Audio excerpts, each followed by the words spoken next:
Welcome to Pep Talks with Jeannie. I'm your host, Jeannie Pepper. I started doing Pep Talks as a way to inspire you to do intentional acts of kindness and to further the goals of #BlazeItForward. Since its inception, Pep Talks has evolved, and now I use it to interview people actively making a difference in this world through their volunteerism, community service, or careers. My guests are all here because they have dedicated their lives to making this world a better place. Join us as we delve into the hopes, dreams, and aspirations of these truly inspiring and hardworking people. This season, we will be using a panel format in some of our episodes to bring together synergistic guests to discuss topics that weave the social fabric of the world around us. Welcome to another episode of Pep Talks with Jeannie. And today I'm delighted to have David Thalberg of the Stryker-Munley Group on Pep Talks. Welcome, David. Hey, Jeannie. Great seeing you as always. I know. I wish we could have you in studio today, but unfortunately, David made the decision to move to the other side of the country, where he now happily resides with his beautiful wife, Marissa. Yes. Yeah. So how's he? Charlotte, North Carolina, a place we never thought we'd find ourselves, but it's a lovely community. We sort of felt the same way about Orange County, California, also when we moved there about, almost 10 years ago. I can't believe it's been that long. Almost.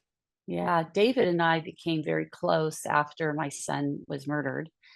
David and Marissa were so instrumental in helping us navigate the press and the public statements that we had to make. And really, they were just the kindest, most caring friends, and so competent, so smart, and so capable of dealing with any emergency or catastrophe. I felt so in the right hands with these friends. Well, thank you. But that's what friends do. You stand up and when Marissa and I first met you, I remember the dinner we had with you. Marissa's like, okay, these are my people. This is my person. And you felt the same way about us. And we're like, okay, here are friends for life. There's no question. We felt that way. And then unfortunately the worst things that could ever happen happened. And I remember coming over to your house and we just said, what can we do? What can we do? And that was the wonderful, and I'm sure we'll talk about a lot of this, but that was the wonderful thing about the community of Orange County. I've never seen people who just pull together and say, what can we do? Well, I know that David considers it normal to step up to help people, friends that he's only known for a short time, and really devote himself so much. He devoted himself so much to us. I don't know how you did any real work that year. No, but it's the importance. I'll remember it was actually a crazy time, and I did not bother you in the least when this was going on. But at the end of January and beginning of February of that year, I was obviously very involved with you and your family, and that was number one concern with me. But also, one of my clients was an advertising agency who was doing a Super Bowl ad at the time, and I had to focus on promoting their Super Bowl ad. Oh, right. And there were days when I had meetings that I had to be in Huntington Beach and focus, but then I had to also be with you for very important times. Even Blaze's funeral that day, there was a massive meeting going on, and I had people buzzing me on my phone, and it was media who wanted to talk to you and your family, and I was pushing them away. And it was also a client talking about a silly television commercial. In the grand scheme of things, it's not silly for them because they were spending $10 million or so to air it. But that's where you go, there's life.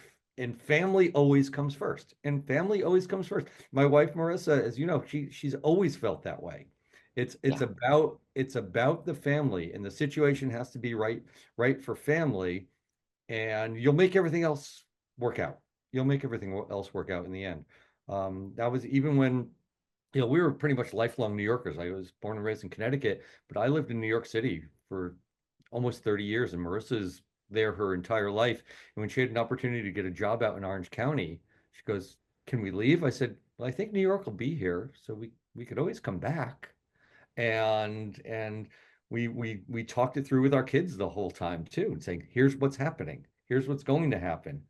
Let's give it a try. Is it going to be the most wonderful thing? Who knows? It's part of the adventure, and that's how we look at it. But yeah, when we found you, it's true. We said that you're part of the family, and we feel we've been embraced by your family as well, from your mom to Gideon's parents, your kids and others, and it's opened our hearts. It's opened our hearts, and it opened our eyes to what can be done and what needs to be done in the world.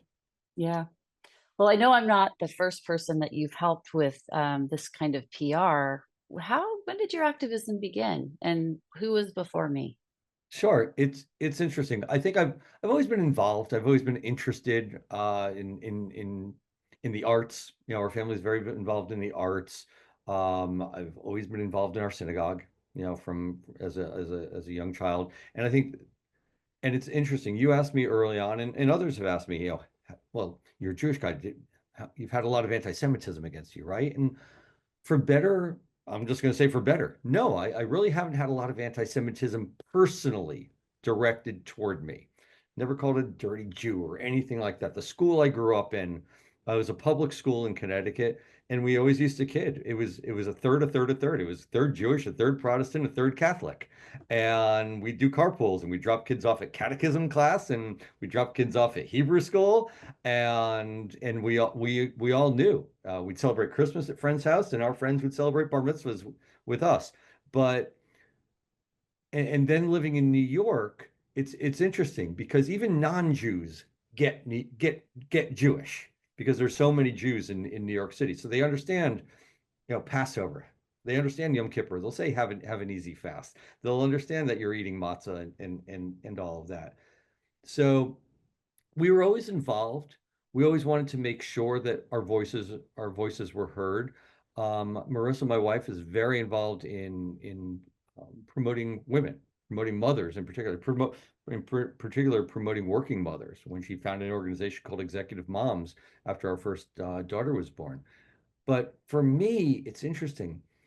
When we moved to Orange County, California, from New York, that's when it started because for those people listening and watching, California is not like the rest of the country. It's its own thing.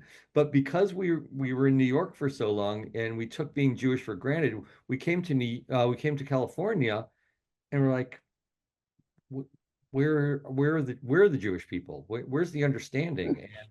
And even it started when our daughter was in elementary school. It's a beautiful elementary school. It's like out of any TV show about California.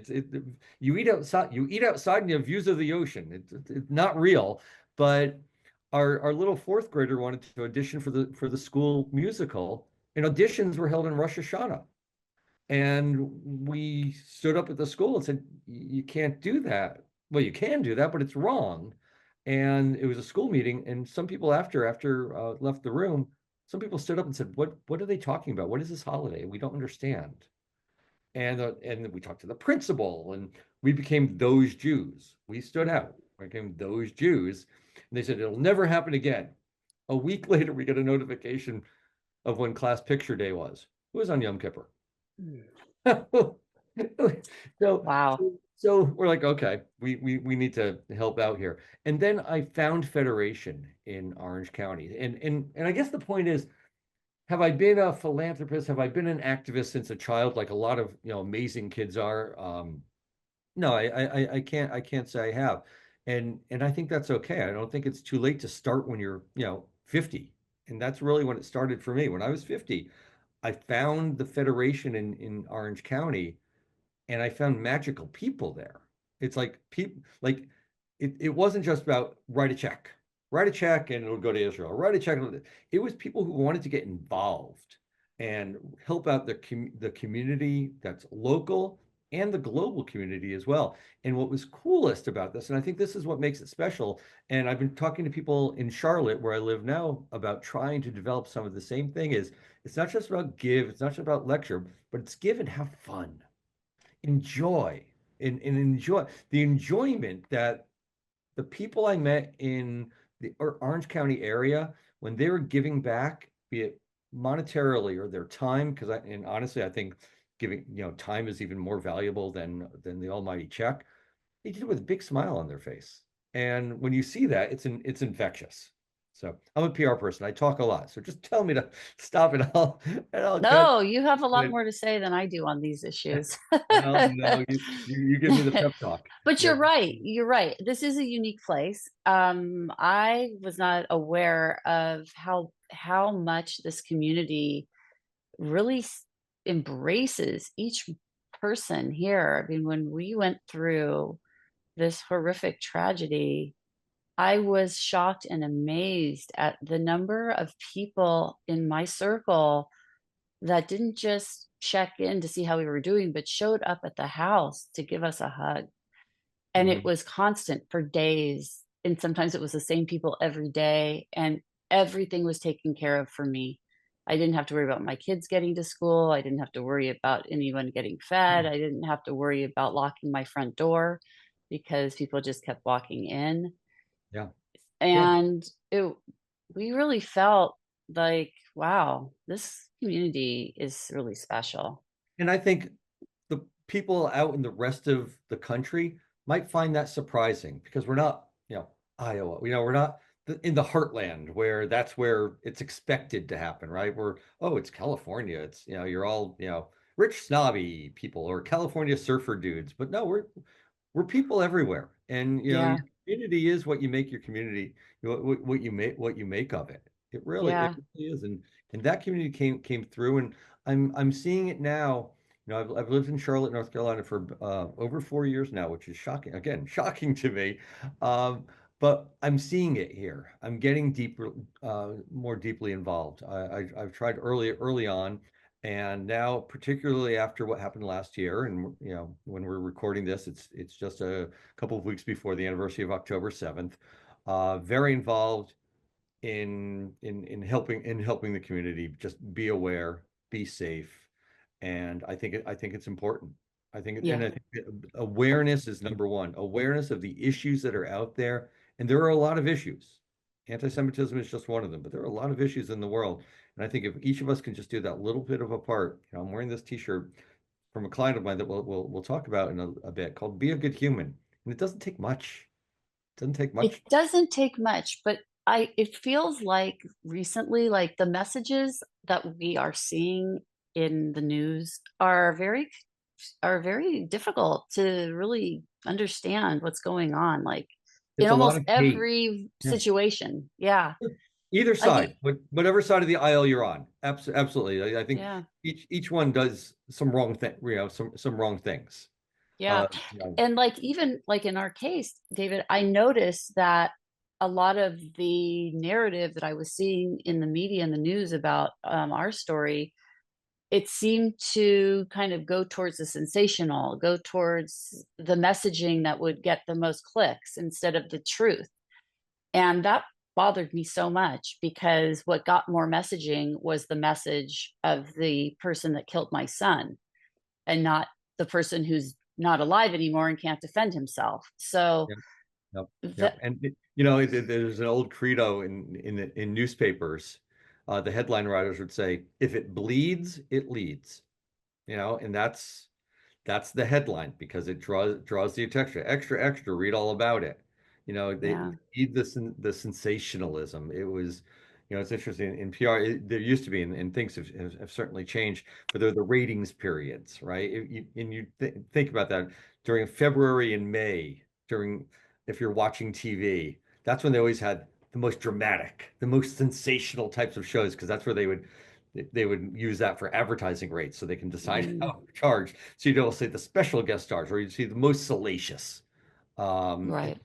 that's what so many people want. Yet also there's the goodness that's out there. And people like hearing the good stories. People like hearing the good news. People like hearing about the heroes of the world, the everyday heroes. To me, and I'll talk about someone else. One of my favorite shows on broadcast TV for years has been CBS Sunday Morning. And Steve Hartman does the most wonderful segments every week. He finds these real people who are just doing good things. And that minute and a half or 3 minutes that they show of the Boy Scout helping the elderly gentleman, the elderly family that can't get out of their house, so the school band comes, plays in their front yard, silly little things like that. They're so heartwarming. And after all the mishigas you get through the news, which you often have to just turn off because it's too much. It's Yeah. great having good news. I love good news. And that's why we're doing this podcast, Yeah. because there's just not enough of it out there. Yeah. And I don't believe that we get the opportunity to actually hear the stories of the real heroes. Hmm. I think it's extraordinarily important to the fabric of our society that we focus as much on the heroes as the villains. And Maybe more. sometimes, Wouldn't it be and nice if we more, focused we more on should the be heroes? focusing more on the heroes and not the villains. I don't like watching, the 5 o'clock news, because I call it the murder report. I don't want to hear about villains all the time. I want to hear about good people like you and the things that you're doing.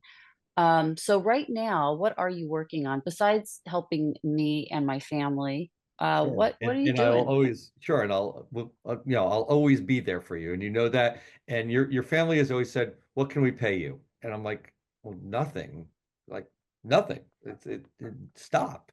And because there's times when you just do things because you do things, um, and then there's times there are, but for instance, like I mentioned, Charles, I joined a few months ago the Jewish Community Relations Council, and it's a JCRC, and there's JCRCs in many communities throughout the country. I think they're led through Jewish Federation, Right. and I'm on the marketing committee because it's what I do is marketing and PR and all that. And it's about, and our focus and my focus has been how do we get the messages out to the community? We had a discussion about that actually in our last meeting just a couple of weeks ago. What are the best vehicles to get out? And I said, well, who do we want to reach? Who do we want to talk to ourselves, 50 plus year olds? Do we want to talk to little kids, mid-level kids, high school kids, 20 somethings? And of course, the answer was yes, we want to talk to all of them. Like, okay, I get that. And we are facilitating how to best approach and how to best reach people. There's the Jewish newspaper that gets sent out. Young people are not reading that one. That's 60 plus that are reading that. Social media is the way to do it. And social media has a lot of evils. There are a lot of evils about social media, and we don't need to talk about those here. But there's also a lot of positive about social media. You can get instances, you can get news like that, and you can really direct. I work with a lot of authors, as I think you know, and I actually just conducted a webinar last night, spending a lot of time on Zoom, speaking to about 40 self-published authors. And the theme of the webinar was 3 things you must know about promoting your book. And number 3 was social media. Yes, you need it, and no, you don't need to be afraid of it. and and and it's scary because a lot of people are, oh, I don't want to be on. Oh, I don't know how. I'm like, well, you can't say that. If you want to sell your book, you want to promote, you need to know how to best facilitate social media. So with the JCRC, we're getting messages out about anti-Semitism, about things that are happening on college campuses, things that are happening in community, out through email, out through X, Twitter, out through Threads. We're going to be doing some TikTok. People got confused about that. Well, why? Isn't that just little kids? I'm like, absolutely not. It's not. So we're crafting messaging, and that's what we're trying to do. We're trying to really craft the messages about these issues so that they'll have the most impact, and people will decide how they want to work with them. So I think that's really important. It's really it's very meaningful to me as well to help out this community. And I am finding, Charlotte, like Orange County, there's a small Jewish community, but a growing one, but a committed one as well. They want safety. They want people to know that we exist out there. Another organization I've been working with, and they are a client, and I've been working with them for about 4 years. Um, but they're a client that they will admit, and if they're listening or watching, they will admit they know what they are and what they are not paying me. But again, sometimes you just do things from the heart, right? Just like you're looking, you do it from your heart. It's an organization that helps out a group of people I really wasn't aware of. To me, they were in others, and that's such a bad thing. Others, those other people, those people that you don't look at, but they support youth in foster care. And there are over almost 400,000 kids in foster care in the United States of America. And in many states, there are more foster, there are more kids in foster care than there are people who want to take those kids in. Mm. So those kids get lost. They get lost. And the mission of the organization is called Comfort Cases, is to promote hope and dignity to youth in foster care. It's a horrible practice, but for years, when kids are put into foster care, they're often taken away from their families in the middle of the night, because of something, because of a decision an adult has made, be it a parent or a caretaker. And the police or the social service will come at 2 in the morning or 11 at night and say, child, you need to leave.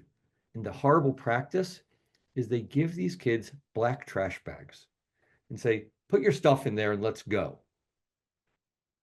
Isn't it traumatic enough? Isn't it Yeah. traumatic enough that you're being taken away from your family, but then be told your life is worth it, whatever can fit in a black trash bag?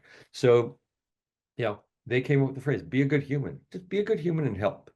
And having worked with this organization and seeing what's being done, they've given away more than 250,000 backpacks, comfort cases filled with items, blankets, pajamas, a hygiene kit, stuffed animal, a book, a journal, to kids all over the country, Puerto Rico, the United Kingdom, because these kids need it, and it gives them self-worth. And isn't that what we want to do when we want to give self-worth? And I know I'm not necessarily here to talk about comfort cases. That's just near and dear to my heart. Just say one thing. I mentioned the things that go in those backpacks, the blanket, the pajamas, all that.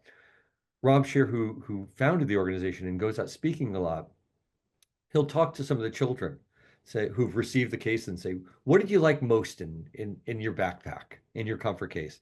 Expect they'll say the stuffed animal, the book. So many kids say the toothbrush. Oh, God. Toothbrush. What? That you love the toothbrush? And so many of them said, it's the first time I've had my own.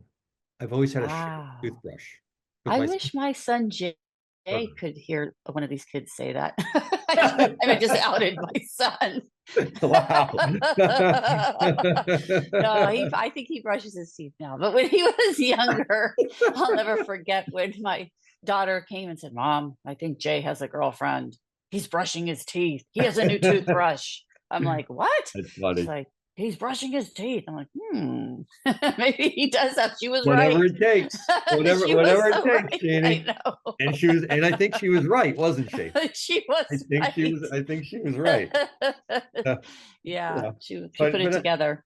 yeah, but I think it's great working for an organization like that because, as I've told you and as I tell a lot of others, as a PR person, you need clients who pay the bills. And you have and some of the work you do is work. It's work and it pays the bills. And some of it is I want to help. Mm. And yes, I need a little commitment. I need some commitment from you, but whatever it takes, whatever it takes. I hear you. It's like some of it feeds the family and some of it feeds the soul. It's us all. And you 100. kind of have to have some balance there in what you spend your time doing. Yeah. At least in my mind. I mean, at this point in my life, I can't do things that I'm not passionate about. No, And I think you and I are kind of in the same place in life right now, empty nesting. yeah, yeah. And Yeah. if you're not giving back to society, why would society give back to you? Right? You know, Oh, I you, never expected much. but at least anything. A Honestly. lot of people do. A lot of people just expect give, give, give, give, Yeah, no. or take, take, take, rather, without giving. And Yeah. I'm not saying am I the most philanthropic person in the world? Am I the most active person in the world? No, but I'm aware. I'm aware of the issue. And I think, Yeah, but no one can keep up with Rick and Adrian. So don't oh, don't they're, don't don't line yourself up with them. they're great. They're great. Those are great people. And it's amazing. And what the Aronoffs do. And, IL. I think they're wonderful people in the IL. But everybody can do their part, and everybody should do their part. And as a PR person, it's all about communications. For me, it's about it's how you communicate it out there. And there's times, sure, you always see anonymous donors and all of that, but those people are there, and it's great. I believe in spreading the word of the good. And so it's not just that evil and the nasty that's out there. The more you can, help organizations. I helped, our school when in Orange County, with certain issues on marketing committees. Were they paying us? No, they wanted our help, so we said, "We're going to help. What can we do? We're PR people. We're media people. We're gonna give you a hand." And I would do that to most anyone. I have friends from years ago, who will reach out and say, I had somebody just the other day, someone I'm still Facebook friends with, haven't seen her in 20 some odd years, someone, who I used to work with at an agency, and she said, "Hey, could you talk to a friend of mine?" And I said, "Sure." Some people would say that, well, that's a $200 consultation fee or something like. I'm like, no, I'll talk to her. And because you never, also professionally, you never know where a conversation will lead you. It could just be a help, and in the end, we all feel good. Or it could be, oh, wow, you know what? I think I want to hire you. Or you know what? I know somebody else who may want to hire you. And I don't do it for that reason. It's lovely when that happens. And referrals is the best way to, get business. It's not about posting yourself on LinkedIn and all of that. But you want to surround yourself with the right people. There's too many times there are nasty people out there, and we only have a limited amount of time on this planet. And to waste your time with the nasty. That's true. Is there any good place for people to get news, where there is more accuracy and less bias? Do you have anything to tell our listeners? I wish I could. I will say, and this is somewhat anecdotal. This is a bit from what I've experienced. Threads, it's interesting. A lot of people aren't using Threads, I'm but not. I'm not on but it yet. you should join Threads because Okay, I'm going to join and, and, Threads. it, and it's easy to do because it's connected. In Meta owns it, so Right, you have right. an Instagram account, you can connect it right away. So when Threads launched, they had, I'm going to get the number wrong, but millions and millions of users right away. Now they had millions and millions of people registered because it was an easy click. They're not using it. Twitter/X, whatever you want to call it, is much more active. And I don't think it's going to disappear. And it's a great news source. But Threads is a happier place. Threads is Mm, a Threads I need to are, be there. I'm yeah, off of I think Twitter, I think X, whatever. I think you and Pep Talks, Threads is a perfect place for you because people are spreading good news there. Well, let's do this. I'm going People to are open up an account today. You should, and just post some nice things. And people are you can find a lot of fun videos there. It's not the heavy news. It's not the people attacking each other. It's a lot of people. I will say the Blaze It Forward group in Facebook is so warm, and Mhm. I posted something there. Um, I guess this week or maybe even Sunday. I'm not sure when this will air, but it was soon after the 48 hours piece Mhm. ran. And I knew, as you did, knew we would get a lot more interest and we'd have a lot of new people coming. So I just did a simple post. I said, "Hey, a lot of new folks here. Where are you from? Just let us know." And you've seen there Yes. are people all over the world, all over the country, but all over the world, just joining Blaze It Forward, and they're sharing their stories. Some of the stories I've been seeing, moms and their sons, or daughter, just folks just saying. There was somebody the other day said, "I just want to post a picture. This is me." That's all she wrote. Just, "This is me." Yeah, I saw You a know few what? of I think those. she had a smile, and I thought that was great. And Why and not?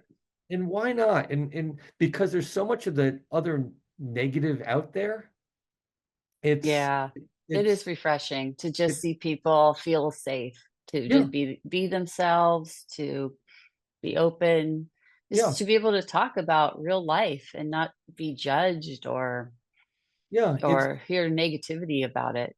In Blaze It Forward, just the fact that you named your son Blaze and now it turned into this, it's as if Blaze It Forward, I think, would have happened if the tragedy didn't happen to Blaze. I just feel at some point, Hmm. some element of it could have happened, Maybe, right? could be. It could have, because you don't do that name without expecting something. And you said the Oh, minute you saw him, you said I greatness. saw him. I knew You great saw things would greatness. come from this boy one day. I wished it had happened during his life, but Yes.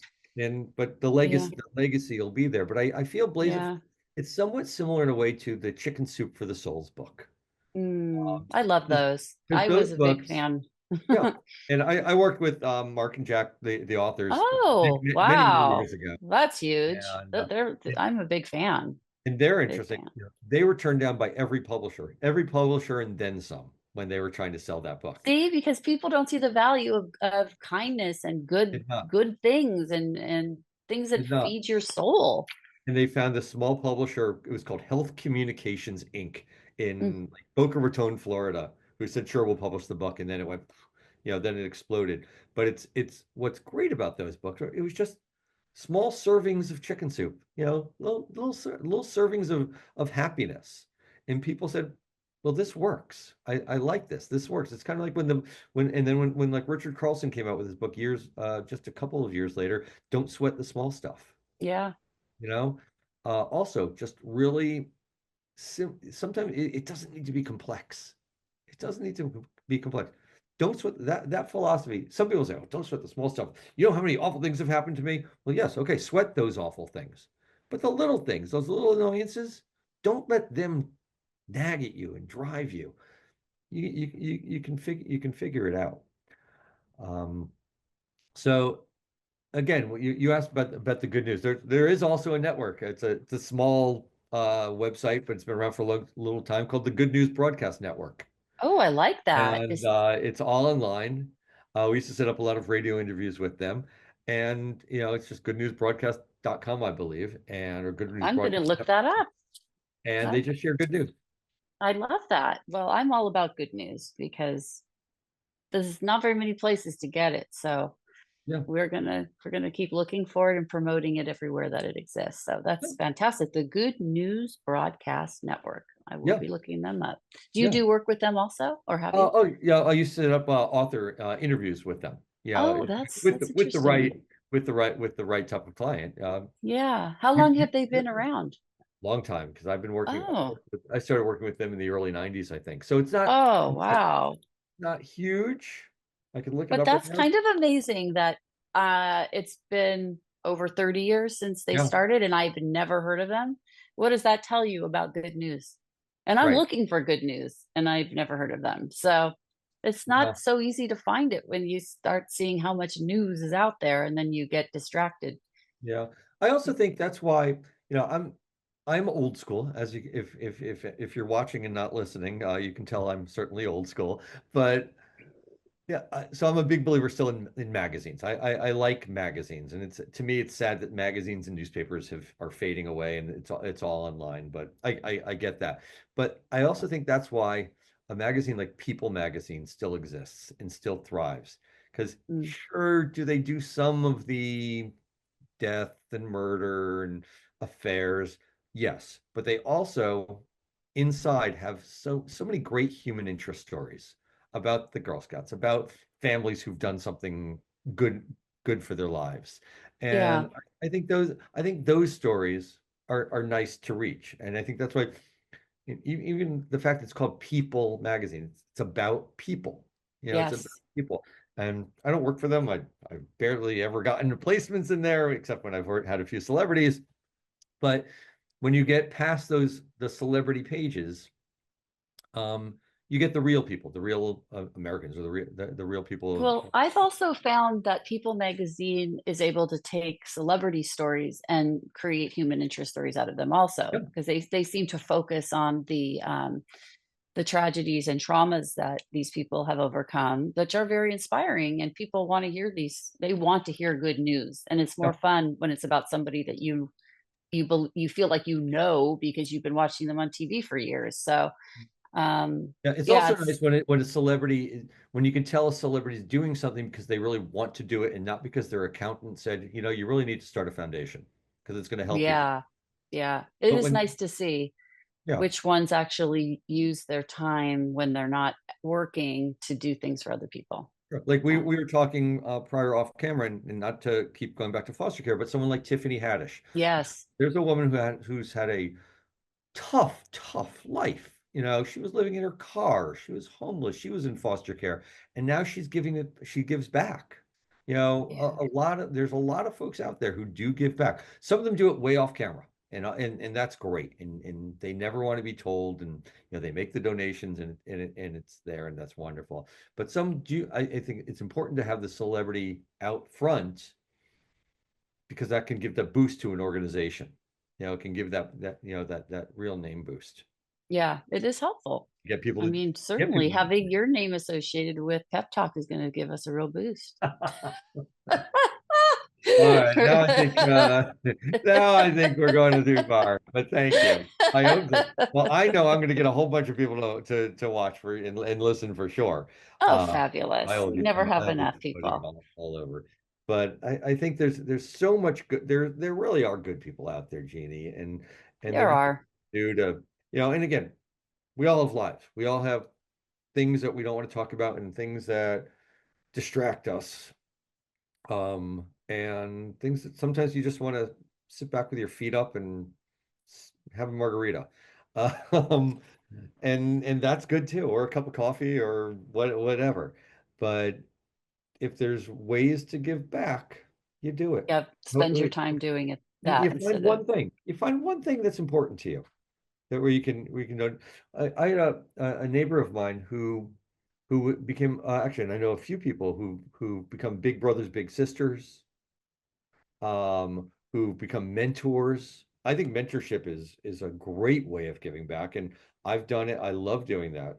Talking to younger people and just offering them advice.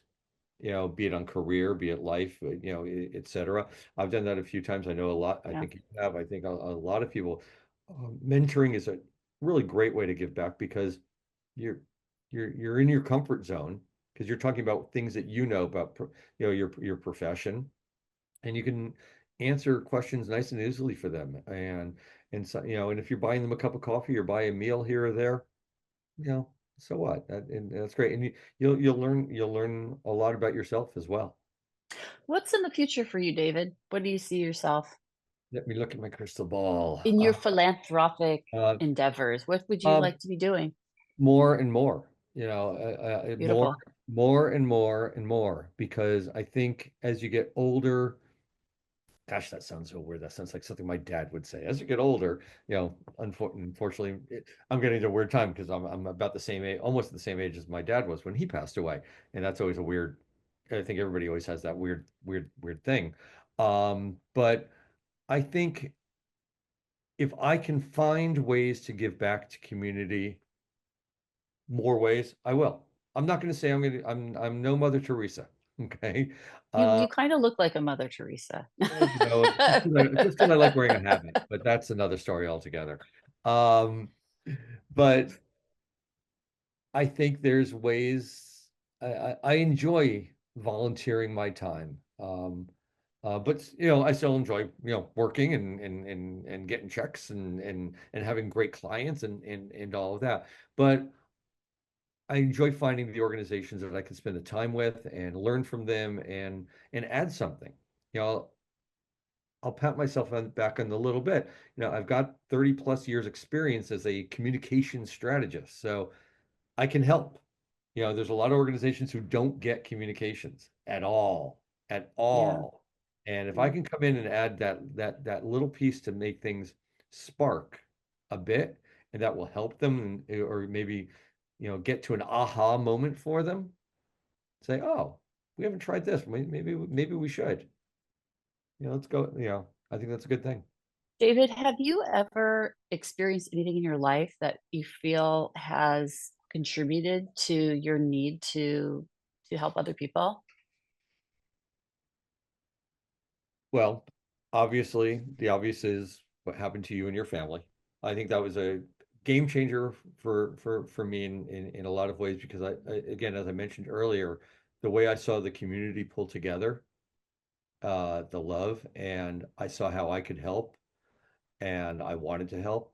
That's so important. I'm lucky, privileged, some might say, that I grew up in a fairly stable, a stable home in a nice suburb in a nice school. I went to college. I got a job afterward. I haven't been a victim personally. I haven't had, certain, we've all had tragedies in our lives.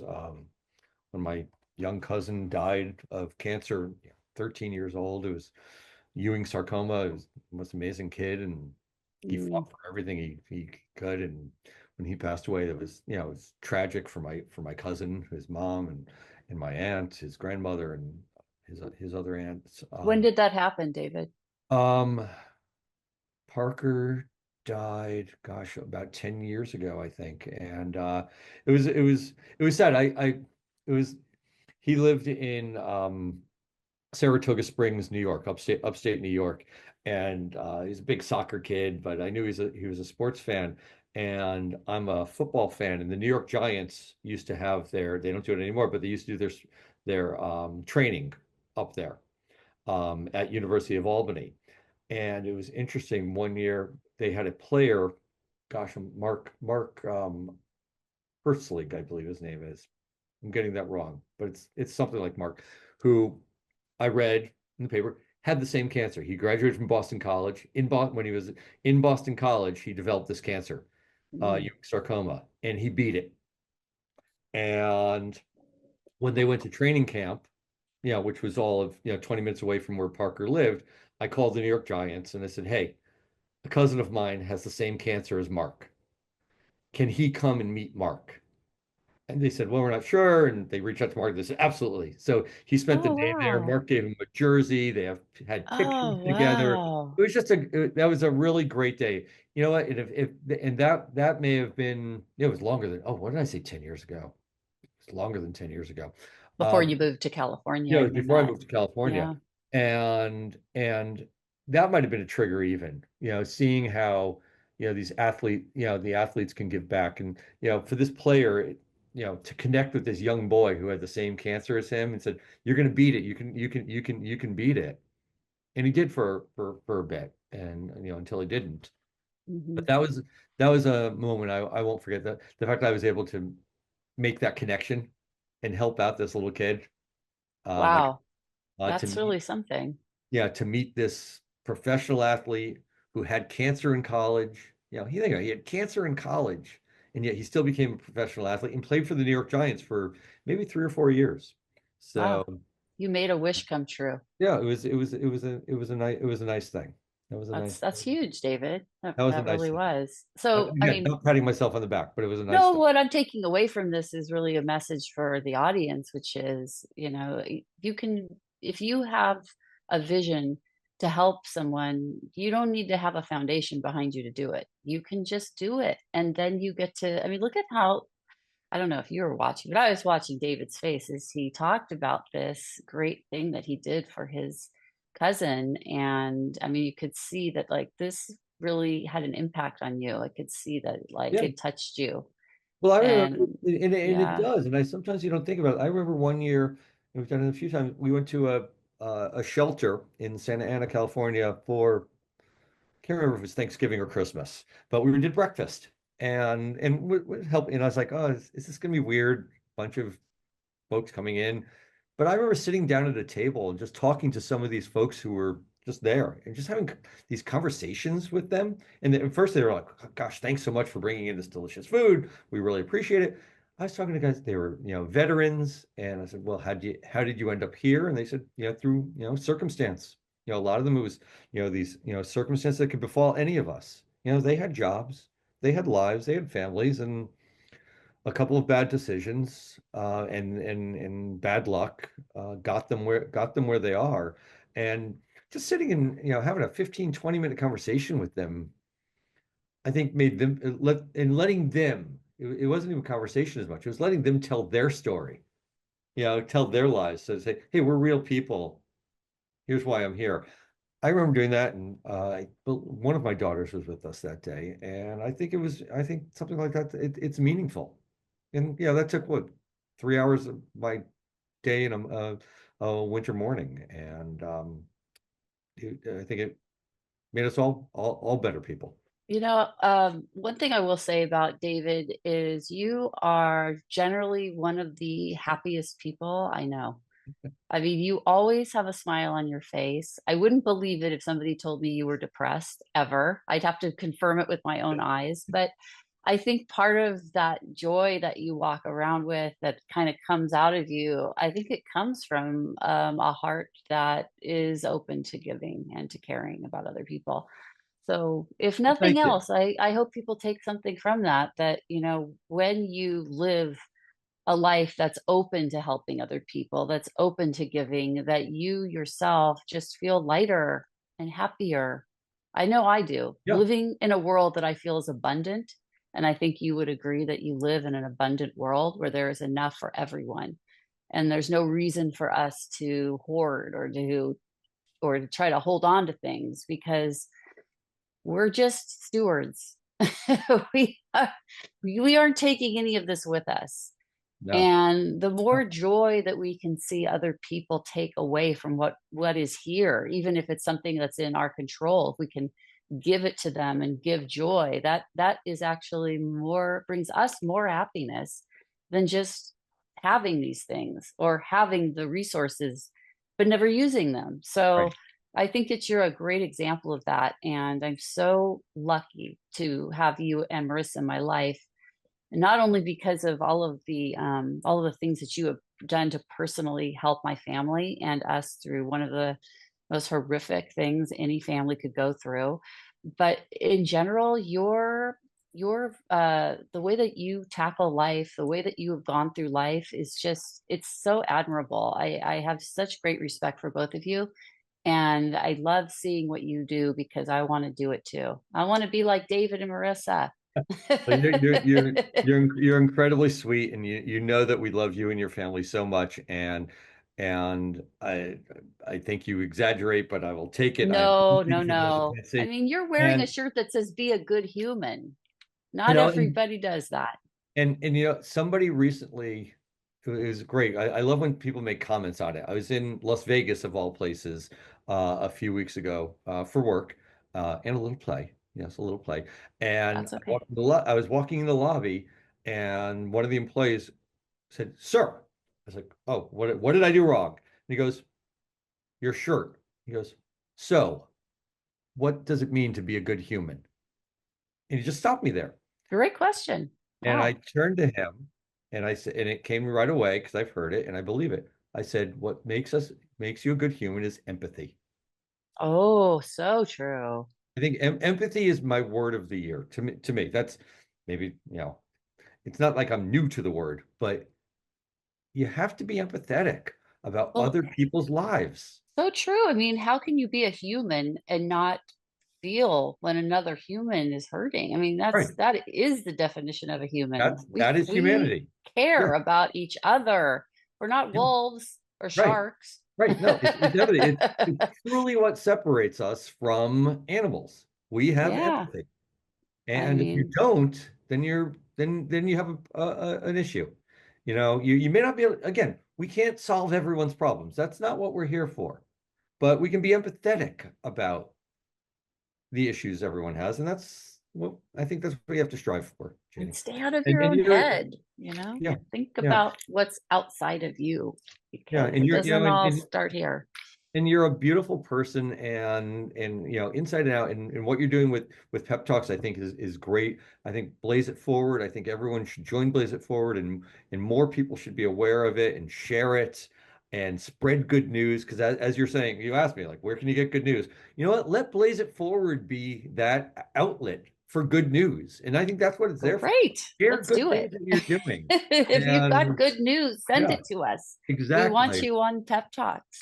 Exactly. Come on Pep Talks. Come on We Blaze need It you. We Forward. need more Share, good news, more people share the that good do good news. in this world. Yeah. Absolutely. Yeah. I want to thank you, David, for joining us today on Pep Talks. You are one of my favorite people. I sometimes refer to David as my second husband. My wife has no issue with it. She has no problem with it No because, problem with it. yeah, because David does everything that a husband would do, except the things that he's not supposed to do with someone that's not his real wife. I do the dishes, I fold the laundry. That's right. David is there. But yeah, I'll always be there for you. You know that. you I'm are always there for you and wonderful. your family. Love them So, all. is there anything that you'd like to plug while we have you here? Is there any organization or anything you'd like to say to our audience? Just try to, honestly, be a good human. I don't want to plug, if you want to reach out, to me, reach out to me. You have a communications issue, you have an organization you're working with that you think's not working the best way, give me a ping. I'd love to talk. I would talk to you. At the minimum, we'll have a chat, and you say, hey, we're doing something. I don't think it's working, or you have an issue, a crisis. You don't know how to handle it. I can, I'd be more than happy to talk to you. And if I'm not the right person, I'm always very big believer in this. If I'm not the right person to handle something, I'll say, I'm not the right person. Let me direct you to the right person. And Perfect. and everybody should think about that. And when you're talking to a counselor of any sort, you go to them for advice and they go, I don't really know, but let me figure it out. No, no, no. How about I don't really know? Let me refer you to someone who does. And I'd be more than happy. Just say you came through Pep Talks. And You heard it here. David is offering his services there to you all go. good humans out there. So Yeah, it's only good humans. thank you so much. This has been another episode of Pep Talks with Jeannie. I want to thank my guest, David Thalberg of Stryker-Munley, who has been dedicated to helping #Blaze It Forward from its inception several years ago. And he has stayed by my side and my family's to help us through the trial, to help us navigate this difficult world of media, and which we are now part of, because Yep. we have decided to take the reins. And if we don't see good news, we're going to make it ourselves. So there you have it. #Blaze It Forward is a campaign my family started in 2018 after our son Blaze was murdered. #Blaze It Forward provides the inspiration to thousands of people to repair the world with intentional acts of kindness. If you would like to learn more about Blaze and how you can make a difference, check out www.blazebernstein.org or join our Facebook group at #Blaze It Forward. You can also check out my website for this podcast at www.peptalkswithjeannie.com. There you can follow along with my podcasting adventures and learn more about my fascinating guests and their passion projects. I would like to thank all of the volunteers who help make my philanthropic endeavors a reality. Today, that includes my producer, Eli Moskowitz, all of the volunteer crew members who join us, and a special thank you to my son, Jay Bernstein, for the original theme song you hear at the beginning and ending of each show. This has been another episode of Pep Talks with Jeannie. Until next time, keep on making this world a better place.